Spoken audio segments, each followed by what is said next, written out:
Dans le paisible village de Kalemba, niché au creux des montagnes congolaises, vivait une jeune fille nommée Malika. Elle était connue pour sa curiosité sans limite et sa passion pour les vieilles légendes que racontèrent les anciens autour du feu.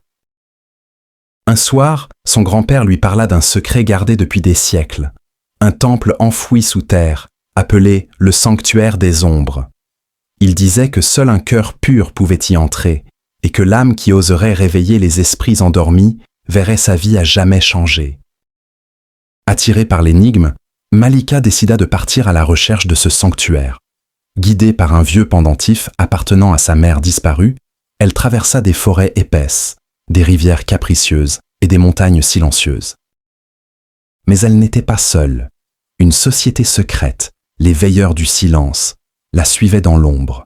Ils protégèrent le sanctuaire depuis des générations et voyaient en elle une menace, ou peut-être une élue. Lorsqu'elle atteignit enfin l'entrée du sanctuaire, Malika dut affronter des épreuves, illusions, souvenirs douloureux, choix déchirants. À chaque étape, elle apprenait quelque chose sur elle-même, sur sa mère et sur l'origine réelle du pendentif. La vérité éclata dans les profondeurs du sanctuaire. Sa mère n'était pas morte. Elle y était enfermée, gardienne d'un pouvoir ancien que seule sa fille pouvait libérer. Mais à quel prix? En brisant le sceau, Malika pouvait sauver sa mère, ou relâcher une force qui plongerait le monde dans l'obscurité. Elle fit son choix, un choix dont les conséquences allaient résonner bien au-delà de Kalemba. Malika tendit la main vers le sceau ancestral. Le pendentif qu'elle portait se mit à briller d'une lueur bleue presque aveuglante. Les symboles gravés dans la pierre autour d'elle s'illuminèrent un à un, comme si le sanctuaire reprenait vie après des siècles de silence. Une voix résonna dans les ténèbres, douce et douloureuse à la fois. « Ma fille, tu es venue. » Le cœur de Malika se serra. La silhouette de sa mère, Yelena, apparut derrière le voile magique. Elle semblait prisonnière d'un monde parallèle, figée entre les ombres et la lumière. « Tu peux me libérer, Malika, mais si tu brises le sceau, l'ombre aussi sera libre. » Derrière Yelena, une forme gigantesque se dessinait lentement, une entité faite de brume noire, dotée d'yeux rouges comme la braise. C'était Ngalula, la reine des ombres, enfermée avec Yelena depuis le grand pacte. Malika hésita. C'est alors que les veilleurs du silence surgirent, menés par un jeune homme masqué, Zayo. Il la supplia de ne pas ouvrir le sceau. Ce n'est pas seulement ta mère que tu sauveras, c'est l'équilibre du monde que tu risques de briser. Mais Zayo cachait un secret. Il était le fils du dernier gardien et le demi-frère de Malika.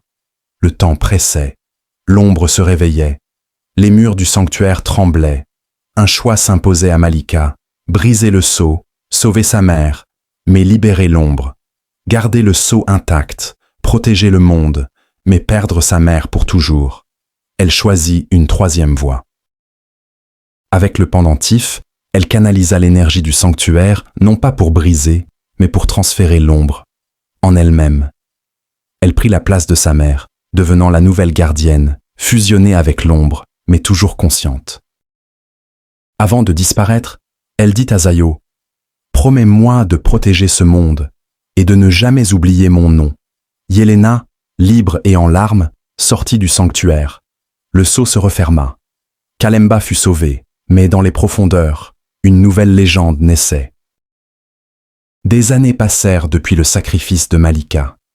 Kalemba redevint un village paisible, mais les anciens chuchotaient parfois que, lors des nuits sans lune, on pouvait entendre une voix douce chanter entre les montagnes, une voix mêlée d'ombre et de lumière. Yelena, libérée, devint une guérisseuse respectée, mais son regard restait toujours tourné vers l'horizon, là où reposait le sanctuaire. Elle savait que sa fille n'était pas perdue, seulement endormie dans l'ombre. Quant à Zayo, il tint sa promesse.